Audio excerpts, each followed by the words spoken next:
14 जुलाई 2026 पश्चिम बंगाल के बागडोगरा के एक शांत चाय बागान में सुबह की पहली किरणें अभी धरती को छू भी नहीं पाई थी कि तभी एक ऐसी खबर ने पूरे इलाके में सनसनी फैला दी, जिसने हर किसी को सन्न कर दिया। घनी झाड़ियों के बीच एक युवक का सिर कटा धड़ पड़ा था, जबकि उसका सिर कई किलोमीटर दूर गायब था। यह सिर्फ एक हत्या नहीं थी, बल्कि ऐसा लग रहा था जैसे हत्यारे ने अपने पीछे कई अनसुलझे सवाल छोड़ दिए हों। आखिर इस युवक की इतनी बेरहमी से हत्या किसने की? उसका सिर धड़ से अलग क्यों किया गया? क्या यह पहचान छिपाने की कोशिश थी या फिर इसके पीछे कोई और गहरी साजिश? शुरुआत में पुलिस को भी यह एक सामान्य हत्या का मामला लगा, लेकिन जैसे जैसे जांच आगे बढ़ती गई, वैसे वैसे इस केस की परतें खुलती चली गई। एक ऐसा रिश्ता जिसने परिवार की नींव हिला दी, एक ऐसा भरोसा जिसका अंत विश्वासघात में हुआ, और एक ऐसी साजिश जिसने आखिरकार एक इंसान की जान ले ली। लेकिन क्या यह सिर्फ रिश्तों में आई दरार की कहानी थी या इसके पीछे कोई और मकसद? इन्हीं सवालों के जवाब तलाशने के लिए हमें इस पूरी घटना को शुरुआत से समझना होगा। नमस्कार दोस्तों, मैं हूं राकेश और आज जानेंगे पश्चिम बंगाल के बागडोगरा में हुए उस चर्चित हत्याकांड की पूरी कहानी, जिसने दो राज्यों में सनसनी फैला दी। 13 जुलाई 2026 की रात बागडोगरा का हंसखुआ चाय बागान पूरी तरह शांत था। चारों ओर फैले चाय के पौधे, घना अंधेरा और दूर दूर तक पसरा सन्नाटा। इसके बीच बीच में सिर्फ झिंगुरों की आवाज सुनाई दे रही थी। सब कुछ बिल्कुल सामान्य दिखाई दे रहा था, लेकिन किसी को अंदाजा भी नहीं था कि इसी रात यहाँ एक ऐसा अपराध होने वाला है जिसकी गूंज कई दिनों तक सुनाई देने वाली थी। अगली सुबह 14 जुलाई 2026 को रोज की तरह चाय बागान के मजदूर काम पर पहुंचे। कुछ ही देर बाद उनकी नजर झाड़ियों के बीच एक लाश पर पड़ गई। पास जाकर देखा तो उनके होश उड़ गए। वहां एक युवक का सिर कटा धड़ पड़ा था। यह दृश्य इतना भयावह था कि कुछ पल के लिए कोई कुछ बोल ही नहीं पाया। घबराए मजदूरों ने तुरंत बागडोगरा थाना पुलिस को सूचना दी। सूचना मिलते ही पुलिस, फॉरेंसिक टीम और वरिष्ठ अधिकारी घटना स्थल पर पहुंच गए और पूरे इलाके को घेर लिया गया। मौके का बारीकी से निरीक्षण हुआ। पहली नजर में यह साफ हो गया था कि यह कोई साधारण हत्या नहीं थी। हत्यारे ने न सिर्फ युवक की निर्मम हत्या की थी, बल्कि उसका सिर भी अपने साथ ले गया था। यही बात जांच अधिकारियों को सबसे ज्यादा परेशान कर रही थी। आखिर सिर को अलग करके क्यों ले जाया गया? क्या यह पहचान मिटाने की कोशिश थी या फिर इसके पीछे कोई और वजह थी? उस समय इन सवालों का जवाब किसी के पास नहीं था। फोरेंसिक टीम ने घटनास्थल से हर संभव सबूत जुटाए। खून के नमूने, पैरों के निशान, आसपास बिखरी वस्तुएं और हर वह चीज जो जांच में मदद कर सकती थी, सावधानी से सुरक्षित की गई। अब पुलिस के सामने सबसे बड़ी चुनौती थी मृत्यु की पहचान। आसपास के जिलों में मिली गुमशुदगी की सूचनाओं का मिलान किया गया। कई घंटों की जांच के बाद पुलिस मृतक की पहचान करने में सफल हुई। मृतक बिहार के किशनगंज का रहने वाला इमाम था। पहचान होते ही जांच ने एक नया मोड़ ले लिया। अब सवाल यह था कि बिहार का रहने वाला युवक पश्चिम बंगाल के सुनसान चाय बागान तक कैसे पहुंचा? यहाँ वह किसके मिलने आया था और उसकी हत्या किसने की? इसी सवालों के जवाब तलाशने के लिए पुलिस ने इमाम के परिवार, रिश्तेदारों और उनके परिचितों से पूछताछ शुरू की। साथ ही उसकी हाल की गतिविधियों की भी गहन जांच की गई। अब पुलिस के सामने सबसे बड़ा सवाल था, बिहार के किशनगंज का रहने वाला इमाम आखिर बागडोगरा क्यों आया था? क्या वह किसी काम से यहाँ आया था या फिर उसे किसी ने जानबूझकर यहाँ बुलाया था? इस सवालों के जवाब तलाशने के लिए पुलिस ने इमाम की पिछले कुछ दिनों की गतिविधियों की जांच शुरू की। उसका mobile phone, call detail record और लोकेशन की हिस्ट्री को खंगाला गया। तकनीकी जांच में जो जानकारी सामने आई, वह इस केस का पहला बड़ा सुराग साबित हुई। पुलिस के अनुसार हत्या से पहले इमाम लगातार एक नंबर पे बात कर रहा था। वह नंबर किसी और का नहीं बल्कि उसकी पत्नी मोमीना का था। जांच में यह भी सामने आया कि इमाम आखिरी बार उसी के बुलाए पर बागडोगरा आया था और यहीं से पुलिस का शक पहली बार मोमीना की ओर गया। लेकिन सिर्फ शक के आधार पर किसी निष्कर्ष पर पहुंचना संभव नहीं था, इसीलिए पुलिस ने उसे पूछताछ के लिए बुलाया। पूछताछ के दौरान मोमीना ने खुद को पूरी तरह बेगुनाह बताया। उसने कहा कि इमाम किसी जरूरी काम से घर से निकला था और उसके बाद उसका उससे कोई संपर्क नहीं हुआ। पहली नजर में उसका बयान सामान्य लग रहा था, लेकिन जब जांचकर्ताओं ने उसके बताए समय और मोबाइल की लोकेशन का मिलान किया तो कई ऐसे तथ्य सामने आए जो उसके बयान में मेल नहीं खा रहे थे। यही विरोधाभास पुलिस के शक को और गहरा करने लगा। इसके बाद मोमिना से दोबारा पूछताछ की गई। इस बार सवाल पहले से ज्यादा सख्त थे। पूछताछ के दौरान पुलिस के सामने एक और नया नाम सामने आया, सुदीप।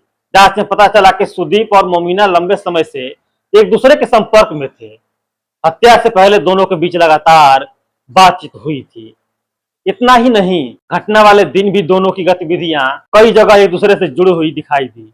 अब पुलिस ने सुदीप को भी हिरासत में लेकर पूछताछ शुरू कर दी। दोनों से अलग सवाल किए गए, लेकिन उनके बयानों का मिलान किया गया। शुरुआत में दोनों ने एक दूसरे को खास संबंध होने से इनकार कर दिया, लेकिन जैसे पुलिस उनके सामने तकनीकी साक्ष्य रखती गई, वैसे उनके जवाब बदलते चले गए। जांच अधिकारियों को अब साफ महसूस होने लगा था कि यह हत्या अचानक हुए किसी झगड़े का नतीजा नहीं थी, बल्कि इसके पीछे पहले से बनाई गई एक सुनियोजित योजना थी।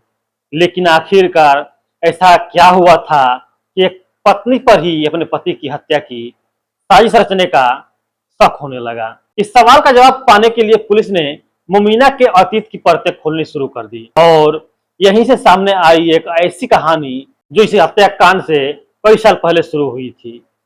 पुलिस जांच के अनुसार मोमिना का असली नाम तुम्पा घोष था। वह पश्चिम बंगाल के सिलीगुड़ी के खालपाड़ा इलाके की रहने वाली थी। उसका बचपन बेहद कठिन परिस्थितियों में बीता था। जब वह छोटी थी तभी उसकी मां का निधन हो गया। घर की पूरी जिम्मेदारी उसके पिता के कंधों पर आ गई थी, जो रिक्शा चला करके किसी तरह परिवार का गुजारा कर रहा थे। आर्थिक तंगी के बीच तुम्पा ने अपना बचपन देखा। जिंदगी आसान नहीं थी, लेकिन हालात से समझौता करना उसने बचपन से ही सीख लिया था। कुछ साल बाद रोजगार की तलाश में वह सिलीगुड़ी शहर पहुंची। यहीं उसकी मुलाकात बिहार के किशनगंज निवासी अख्तर हुसैन से हुई। शुरुआत में दोनों के बीच सिर्फ पहचान थी, लेकिन समय के साथ यह पहचान दोस्ती में बदल गई, और दोस्ती धीरे धीरे प्यार में। करीब 2 वर्षों तक दोनों एक दूसरे के साथ रहे। इसके बाद दोनों ने शादी कर ली।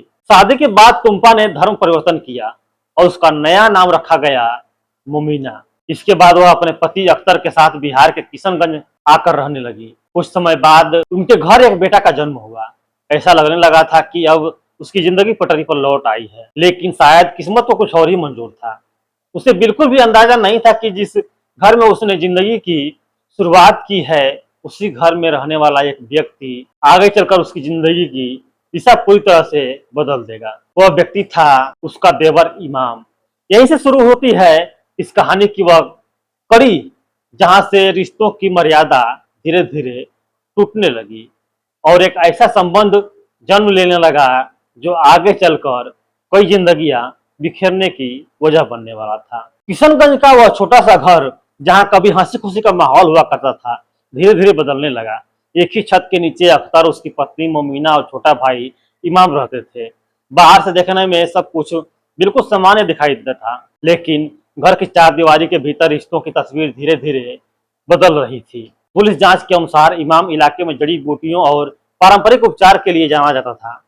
दूर दूर से लोग अपनी परेशानियां लेकर उसके पास आते थे। मोमिना भी धीरे धीरे उसके काम में हाथ बढ़ाने लगी। वह आने वाले लोगों से बात करती, उन्हें इमाम के पास पहुंचाती और घर के कई काम संभालती। यही से दोनों के बीच बातचीत बदलने लगी। शुरुआत में यह सिर्फ एक घर परिवार का तक सीमित थी, लेकिन समय के साथ दोनों की नजदीकियां बढ़ती चली गई और उनका रिश्ता धीरे धीरे परिवार की सीमाओं से आगे निकल गया। दोनों में गहरा अवैध संबंध बन गया।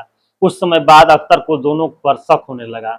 घर में छोटी छोटी बातों पर विवाद होने लगे। कई बार झगड़े हुए, कई बार समझाने की कोशिश की गई, लेकिन हालात सुधरने के बजाय और बिगड़ते चले गए। आखिरकार एक दिन ऐसा आया जब मोमिना ने अख्तर का घर छोड़ दिया। इसके बाद उसने इमाम के साथ रहने का फैसला किया। समय बीतता गया, दोनों पति पत्नी की तरह रहने लगे। धीरे धीरे उन्होंने एक नया परिवार भी बसा लिया। कुछ वर्षों तक सब कुछ सामान्य था, लेकिन जिस रिश्ते की शुरुआत प्यार से हुई थी, उसी रिश्ते में धीरे धीरे दरार पड़नी शुरू हो गई। दोनों के बीच पैसों और काम और आपसी मतभेद को लेकर अक्सर विवाद होने लगा। जो दोनों कभी हर फैसले में एक दूसरे के साथ खड़े रहते थे, अब छोटी छोटी बातों पर बहस करने लगे थे। इसी दौरान मोमिना की जिंदगी में एक और व्यक्ति की एंट्री हुई। उसका नाम था सुदीप। सुदीप पहले से इमाम के संपर्क में था। धीरे धीरे उसकी बातचीत मोमिना से भी होने लगी।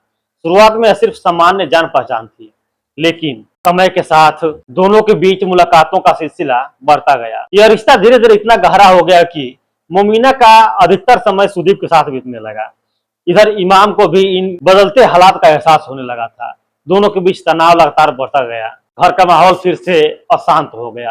अब झगड़े आम बात बन चुकी थी और इसी दौरान इमाम को रास्ते से हटाने की योजना बनी। लेकिन क्या यह फैसला सिर्फ प्रेम संबंधों की वजह से लिया गया था या इसके पीछे कोई और कारण था? इस सवाल का जवाब पुलिस को पूछताछ के दौरान मिला और यहीं से इस हत्याकांड की सबसे खौफनाक साजिश सामने आई। मोमिना और सुदीप से लगातार पूछताछ की जा रही थी। दोनों बार बार अपने बयान बदल रहे थे, लेकिन तकनीकी साक्ष्य, मोबाइल लोकेशन और कॉल रिकॉर्ड उनकी हर कहानी पर भारी पड़ रही थी। उसकी परतें खोलते जा रहे थे। इसी पूछताछ के दौरान पुलिस के सामने एक तीसरा व्यक्ति का नाम आया, कौशिक नाथ। जांच के अनुसार कौशिक को भी इस पूरी योजना में शामिल किया गया था। हत्या वाले दिन उसे जलपाईगुड़ी से बागडोगरा बुलाया गया। अब पुलिस के सामने तस्वीर धीरे धीरे साफ होने लगी थी। जांचकर्ताओं के अनुसार इमाम को किसी तरह जबरदस्ती नहीं बुलाया गया था। उसे भरोसे में लेकर वहां बुलाया गया था। फोन पर उसे जरूरी काम का बहाना बताया गया। उसे बिल्कुल भी अंदाजा नहीं था कि जिस आवाज पर भरोसा करके वह घर से निकल रहा है, वही आवाज उसके मौत के कारण बनेगा। 13 जुलाई 2026 की शाम इमाम बागडोगरा पहुंचा। वहां पहले से मौजूद लोगों ने उसका सामान्य तरीके से स्वागत किया। किसी तरह का तनाव दिखाई नहीं दिया। पुलिस जांच के अनुसार इसके बाद उसे हंसखुआ चाय बागान की ओर ले जाया गया। चारों तरफ घना सन्नाटा था। दूर दूर तक फैले चाय के बागान, घने पेड़ और अंधेरे के बीच सुनाई देती झिंगुरों की आवाज। इमाम को शायद अब भी यह लग रहा था कि वह किसी सामान्य मुलाकात के लिए ही आया है वहां पे, लेकिन उसे नहीं पता था कि उसकी जिंदगी की आखिरी रात शुरू हो चुकी है। अब रात पूरी तरह गहरी हो चुकी थी। हंसखुआ चाय बागान के चारों ओर सन्नाटा पसरा हुआ था। दूर दूर तक कोई दिखाई नहीं दे रहा था। पुलिस जांच के अनुसार इमाम को किसी भी तरह का शक न हो, इसलिए शुरुआत में माहौल पूरी तरह से सामान्य रखा गया। कुछ देर तक बातचीत हुई, फिर साथ में बैठकर खाना भी खाया गया। सब कुछ बिल्कुल सामान्य दिख रहा था, लेकिन यह सामान्य माहौल सिर्फ एक दिखावा था। जांच के अनुसार जैसे ही इमाम पूरी तरह बेफिक्र हुआ, उसी समय उस पर अचानक धारदार हथियार से हमला कर दिया गया। पहला वार इतना तेज था कि उसे संभलने का मौका ही नहीं मिला। वह जमीन पर गिर पड़ा। इसके बाद उस पर लगातार कई वार किए गए। कुछ ही मिनटों में उसकी मौत हो गई। लेकिन हत्यारों का इरादा सिर्फ हत्या तक सीमित नहीं था। पुलिस के अनुसार हत्या के बाद आरोपियों ने शव का सिर धड़ से अलग किया। इसके बाद धड़ को चाय बागान की झाड़ियों में छोड़ दिया गया, जबकि सिर को कई किलोमीटर दूर ले जाकर फेंक दिया गया। जांचकर्ताओं का मानना था कि ऐसा पहचान छिपाने और पुलिस जांच को भटकाने के उद्देश्य से किया गया था। आरोपियों को लगा था कि यदि सिर नहीं मिलेगा तो मृतक की पहचान करने में पुलिस को काफी समय लग सकता है, लेकिन उन्होंने एक बहुत बड़ी गलती कर दी। आज के समय में अपराधी चाहे कितना भी चालाकी क्यों न करे, तकनीकी साक्ष्य अक्सर सच तक पहुंचा देते हैं और उस सच तक का रास्ता खुद ब खुद बनने लगता है। यही इस मामले में हुई घटना स्थल से मिली फोरेंसिक साक्ष्य, mobile location, call detail record और पूछताछ के दौरान सामने आए तथ्यों को जोड़ते हुए पुलिस धीरे धीरे आरोपियों तक पहुंची। अब जांच निर्णायक मोड़ पर पहुंच चुकी थी। मोमिना, सुदीप और कौशिक नाथ से लगातार पूछताछ की गई। शुरुआत में तीनों ने खुद को बेकसूर बताया, लेकिन पुलिस के अनुसार जब तकनीकी साक्ष्यों और उनके बयानों का मिलान किया गया तो कई विरोधाभास सामने आए। पूछताछ आगे बढ़ने के साथ पूरी साजिश की तस्वीर धीरे धीरे स्पष्ट होने लगी। इसी दौरान पुलिस ने उन स्थानों की भी तलाशी ली जहां आरोपी घटना से पहले और बाद में गए थे। तलाशी अभियान के दौरान पुलिस ने मृतक का कटा हुआ सिर भी बरामद कर लिया। इसके बाद हत्या में इस्तेमाल किए गए हथियार की तलाश शुरू हुई। फॉरेंसिक टीम ने घटनास्थल और बरामद साक्ष्यों की वैज्ञानिक जांच की। पुलिस का कहना था कि जांच में जुटाए गए सबूतों के आधार पर पूरी घटना की कड़ियां एक दूसरे से जुड़ती चली गई। उधर घटना की खबर फैलते ही पूरे इलाके में तरह तरह की चर्चाएं शुरू हो गई। किसी ने इसे तंत्र मंत्र से जोड़कर देखा तो किसी ने पारिवारिक विवाद और रिश्तों में आई दरार को इस हत्या का वजह बताया। हालांकि पुलिस ने साफ कह दिया कि वह किसी अफवाह के आधार पर नहीं, बल्कि सिर्फ साक्ष्यों और जांच के आधार पर आगे बढ़ सकती है। कई दिनों तक चली जांच के बाद पुलिस ने इस मामले में आरोपियों को गिरफ्तार कर लिया, अदालत में पेश किया। पुलिस के अनुसार उपलब्ध साक्ष्यों के आधार पर यह एक पूर्व नियोजित हत्या का मामला था। अंतिम निर्णय अब न्यायालय को उपलब्ध साक्ष्यों, गवाहों और पूरी न्यायिक प्रक्रिया के आधार पर लेना है।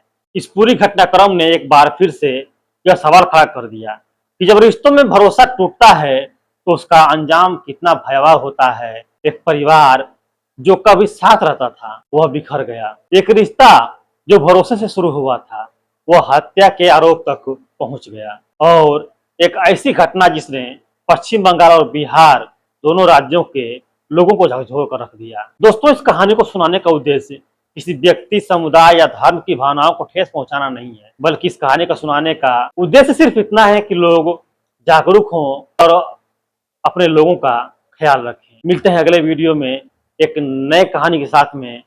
तब तक के लिए जय हिंद।